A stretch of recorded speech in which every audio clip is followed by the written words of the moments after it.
You will always be a parasite living off your mother in your parents' house. As the eldest son, I will take over the management of the company. Get your things together and get out of here. You, living off your parents at your age, I can't believe it. Live a more independent life. After my father passed away, my brother and his wife yelled at me. Furthermore, my brother's wife threw water on me from a cup and laughed loudly. Although they don't know, how dare they treat me this way? The designated successor of the company, even before my father's funeral has ended. I can't take it anymore. There is no reason for me to be insulted so unreasonably. I will not let this go. I have vowed to sever ties with these two and retaliate against them by any means necessary. My name is Brenda. I am a 35-year-old company employee living at home. While supporting my mother who overcame a serious illness, I lead a busy life. I had a faint hope of getting married by 28 and having children by 30.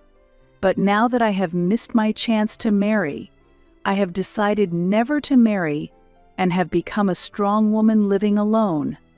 What I look forward to is enjoying a parfait with my mother at a new cafe nearby on the weekends. Mom, shall we go to the cafe this weekend? I heard from the neighbors that they have a new strawberry parfait. Don't you want to try it? That sounds delicious. Let's go. I'm looking forward to it. It seems that my mother also enjoys going out with me. Weekdays are so busy that there is no time to rest, but having something to look forward to is what keeps me going.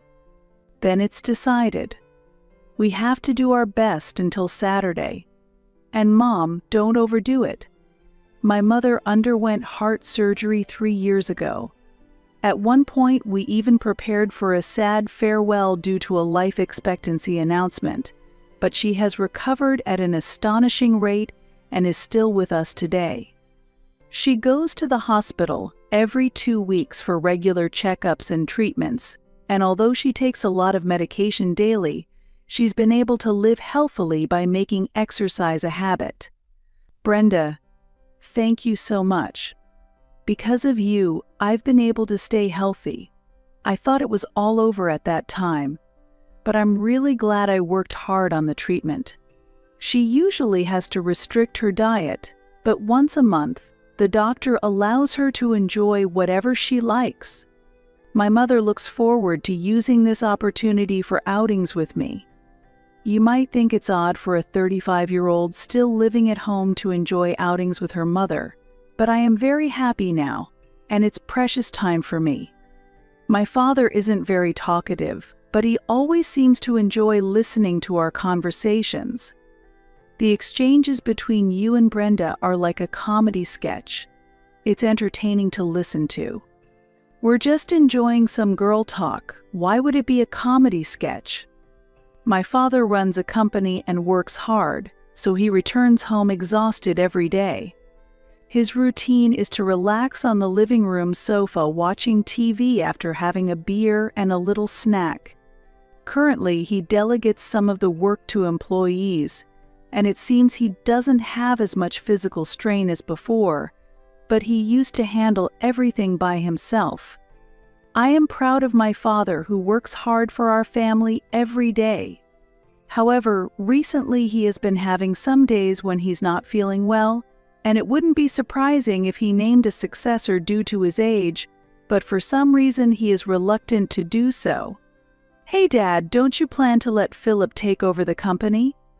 You seem pretty exhausted, don't you? I have an older brother, Philip, who is 2 years older than me. I've always thought it would be better for my father to hand over the company to someone else. I will never let Philip take over. I'd rather hand it over to someone else than give it to him. Okay, I understand. Originally, my father and my brother did not get along well, and they have been clashing frequently since my brother became an adult. It seems that their relationship has not improved even now. If I let him manage the company, it would be ruined within a month. He doesn't just lack business knowledge, he's also too reckless with money. I can't entrust the company to someone like that, my father said angrily. I had wondered what had happened between them, but when I asked my mother, she mentioned that my brother Philip had some financial troubles during his college years. At that time, the financial situation was tough until the company took off, so I chose to attend a less expensive public high school to support our family. However, Philip attended a costly private school and spent his time playing without working part-time. Even after Philip became an adult, my father asked him several times to help with the company. Why should I help out with such a failing company? You started it because you liked it, so deal with it yourself, he refused.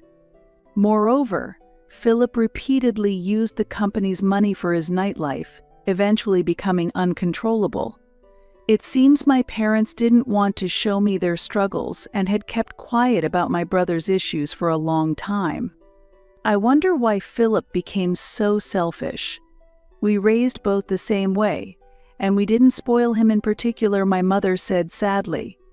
Indeed, Philip was always full of complaints and sarcasm, and had a narrow-minded personality. This year, Philip turned 37 and is set to marry his girlfriend, who is 7 years younger than him, after a long relationship. Just a week ago, I received a call from him saying he would come to greet us. However, he called me instead of our parents. Next week, I'm bringing my girlfriend over. It's a visit with the intention of marriage, so I can't invite her to a messy house, right? So make sure to tell Dad and Mom to prepare for hosting us and tidy up, he said. Why are you telling me this? Why don't you talk to them directly? I didn't quite understand Philip's motive, and his way of speaking was as unpleasant as ever. It didn't sit right with me to relay this, but to avoid a sudden visit without our parents knowing, I decided to tell them the same day. Philip is getting married. He said he's coming next weekend with her for the greetings, so we should clean the rooms and prepare to host them. He should have said it himself instead of asking me. His character hasn't changed a bit, I told them. My parents sighed heavily and were silent for a while. However, my parents hoped that if the marriage went well, he might visit less frequently and spend less money. Let's make sure to handle this greeting properly, as if it were the last, my father said with determination. Then, the weekend arrived and my brother Philip brought his fiancée to our family home. It's been a while. Sorry I couldn't get in touch sooner. I think Brenda told you, but I'm getting married to my girlfriend. Nice to meet you. I'm Holly. Please remember me. Is this a greeting to someone she's meeting for the first time? Is she sane? Is she mocking us? Following my brother, his fiancée Holly introduced herself in a miniskirt and heavy makeup, greeting us with a smug attitude and a smirk. The situation was hardly appropriate for a marriage introduction, and while our family was stunned, Philip seemed completely unconcerned about her, making them a matching pair in a way.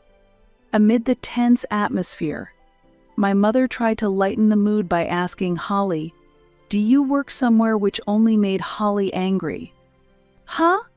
Work? I'm not working right now, but is there a problem? I aim to be a housewife, and I have no intention of working after marriage, so I won't be helping out at your company. Despite no one in the family having mentioned my father's company, she provocatively threw that out. Her words clearly angered my parents and me, but we decided not to stoop to their level and silently endured the situation.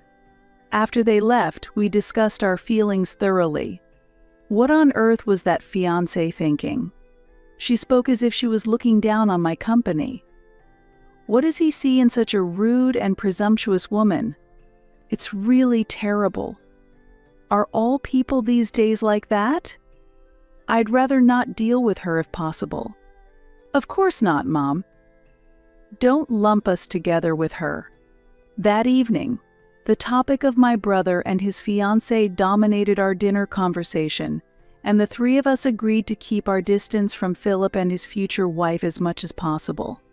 Later, Philip contacted us again. It seems that things are progressing smoothly towards the marriage, but they plan to register the marriage first and decide on the wedding ceremony later. Make sure to tell Dad and Mom to prepare a wedding gift early. You're a working adult, so I'm counting on you, my brother said, even pressing me for a wedding gift.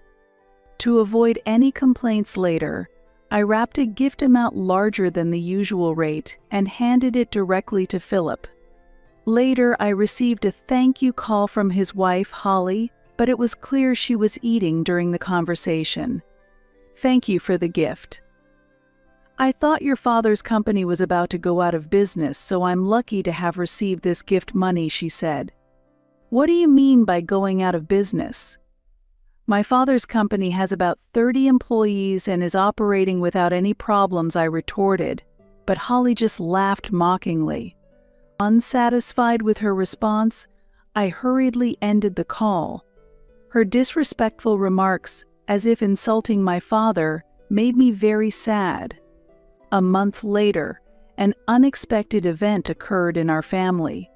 I had taken a day off to accompany my mother to the hospital, but our rarely used home phone rang that morning. We were even considering canceling the landline service since we hardly used it anymore, so the sudden ring startled me. Hello, I answered, and it was an employee from my father's company on the line. The voice was very disturbed and trembling. Something terrible has happened. The president suddenly clutched his chest and collapsed. We've called an ambulance, and he's being transported to the hospital now. Could the family please head to the hospital we're about to tell you? My mother, who was preparing for her regular checkup, noticed me pale with the receiver in hand and immediately grasped the situation. Brenda, what happened? Is everything okay? Dad collapsed and has been taken to the hospital by ambulance. We need to hurry, Mom. We decided to take a taxi to the hospital we were directed to. On the way to the hospital, we were overwhelmed by anxiety but continued to pray for my father's safety. Upon arriving at the hospital and rushing to the reception, we mentioned my father's name and were immediately directed to the emergency department. Soon, a stern-faced nurse arrived and said, "Please come this way to the room." She led us to the hospital room. With trembling hands, I opened the door, and there lay my father, who had already passed away. As my mother and I stood in stunned silence, the doctor explained the situation at the time of transport. When the ambulance arrived, he was in cardiac arrest. We tried resuscitation to the best of our abilities, but he never regained consciousness, and unfortunately, this was the result. I'm very sorry. My father had suffered an acute myocardial infarction, and nothing more could have been done. The suddenness of it all made it difficult for us to accept reality, but seeing my father's peaceful face, I remembered how he had worked tirelessly for us every day, and it felt like he might finally be able to rest, which brought me a slight sense of relief. I had informed my brother about the situation on our way to the hospital. I'm at work and can't just leave like you can. It's probably nothing serious, so don't make such a big deal out of it, he responded coldly before abruptly hanging up. Even after I informed him of our father's death, his insensitive reply came, "I see." Well, that was just his time, I guess. It's better than him becoming an old burden. It was hard to believe he was part of the same family. I felt a deep contempt for my brother. While my mother and I were engulfed in sorrow, time did not stop for us, and we had to proceed with the funeral preparations. During this time, the thought of my father's company suddenly crossed my mind. What will happen to the company? There are employees depending on it, I murmured. Then, my mother pulled out a notebook. "This is a manual for managing the business that your father had been working on for a long time. If you're willing, Brenda, he wanted you to take over the company. What do you think?" The thick notebook she handed me was packed with information and know-how my father had gathered to develop the company. His presence was immense, and the hole in my heart would not be filled. However, once the funeral was over, I would have to face reality. "I'll do it, Mom. I'll try my best." There was no reason for me to refuse. Deep down, I had always felt that someday I might need to take over my father's business. In this state, the funeral was scheduled for the following day. At the funeral, my brother and his wife made an unbelievable statement. "Hey, Brenda, how long do you plan to mooch off our parents and live at home?" "What do you mean by that?" I couldn't understand why they would bring this up at such a time, or why it was necessary to discuss it now. Buoyed by their own fervor, they continued, "You're just a parasite living off Mom. As the eldest son, I will take over the management of the company. Pack your bags and get out of here. I can't believe you, living at home at your age, depending on your parents. Live a more independent life." His wife then threw water in my face from a glass and laughed loudly. I couldn't take it anymore. There was no reason for me to be insulted so unreasonably. I wouldn't let this go. I vowed to cut ties with these two and retaliate against them by any means necessary. "Fine. I'll leave this house." When I declared my decision to leave, they were unnaturally pleased. Now Dad's company and the house will be mine. Plus, if we live with Mom, we can manage her pension. That's right, Philip. What a great idea. We'll be rich, and if you're the president, I'll be the president's wife. Doesn't that sound wonderful? They were gleefully discussing their future. To maximize their discomfort, I decided to keep the fact that I would be taking over the company hidden until after the funeral. Revealing it now would ruin everything. Pretending to be upset, I packed my bags and left the house as they had demanded. During the funeral, Philip pompously told my father's employees, "From now on, as the eldest son, I will be taking over the company. Please support me." Even as everyone was mourning my father's passing, Philip continued with such remarks, completely ignoring the mood of the gathering. "He's hopeless." My mother sighed, dismayed. Only my foolish brother and his wife remained unaware of the entire truth. Even after the funeral ended smoothly, the busy days continued with various administrative tasks. During this time, I noticed over 100 missed calls and messages left on my answering machine from my brother. I decided to answer the next call. "Hey, what the hell did you do? When I went to Dad's company, they told me the next president is his daughter. I haven't heard anything about this. I am the president. I've even quit my job at the other company." My brother ranted in anger, his statements disjointed, showing he didn't understand the situation he was in. He had excitedly gone to the company to introduce himself as the new president, only to be coldly received and pitied by all employees. How could Dad leave his precious company to someone like you who only thinks about himself? And I heard you and your wife are deep in gambling debts. What? How do you know that? I haven't told anyone. In reality, when I resigned from my previous job, I had mentioned taking over my father's company.